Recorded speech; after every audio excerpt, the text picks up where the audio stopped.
মলয় রায়ের তৃণমূল ছেড়ে দেওয়া উচিত ছিল বললেন অর্জুন সিং। পানিহাটির পুরপ্রধান মলয় রায়ের পদত্যাগ নিয়ে ফের মুখ খুললেন ব্যারাকপুরের প্রাক্তন সাংসদ অর্জুন সিং।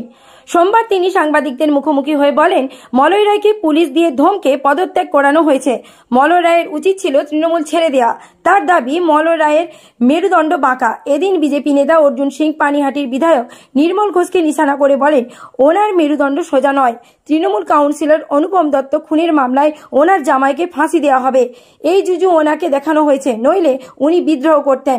ব্যারাকপুর থেকে বিশ্বজিৎ নাথের রিপোর্ট, বাংলা এমজি নিউজ। ওর মেরুদণ্ড নেই, ও খেলা হবে, এসব গল্প ওদের অনেক শোনা আছে। কিন্তু ওর যদি বিবেক একটু এলাও করে, কমসে কম নিজেতে ভোটে যেত না।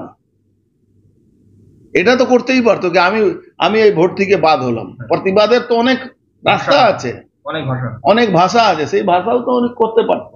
নির্মল ঘোষ একটা সিনিয়র লিডার, নির্মল ঘোষ কি দলের কাছে নির্মল ঘোষের ব্যাকবোন কোনোদিনই নেই।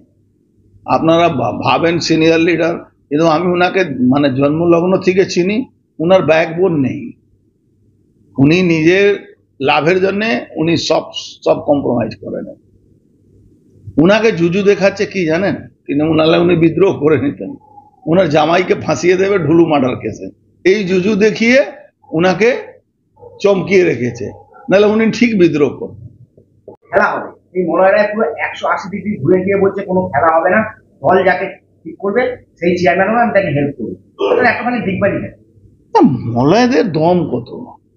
মলয়কে তো পুলিশকে দিয়ে চমকিয়ে রিজাইন করিয়েছে। এটা তো নতুন কোনো ব্যাপার। মমতা ব্যানার্জি দলের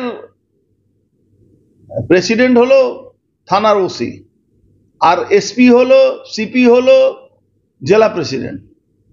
তো মমতা ব্যানার্জি দলে তো এদের কোনো গুরুত্ব নেই। এখনো এরা ঘুমিয়ে আছে কেন, আমি এটা বুঝতে পারি। ওকে তো ইমিডিয়েট দল ছেড়ে দেওয়া উচিত ছিল মলয় রায়কে। সমাধান ওর মেরুদণ্ড নেই, ও খেলা হবে, এসব গল্প ওদের অনেক শোনা আছে।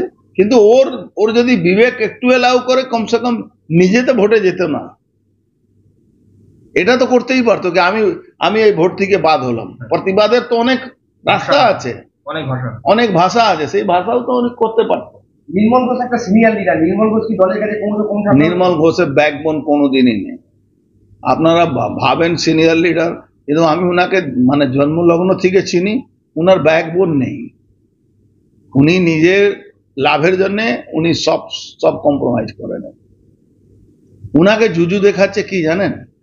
উনি বিদ্রোহ করে নিতেন, ওনার জামাইকে ফাঁসিয়ে দেবে ঢুলু মার্ডার কেসে।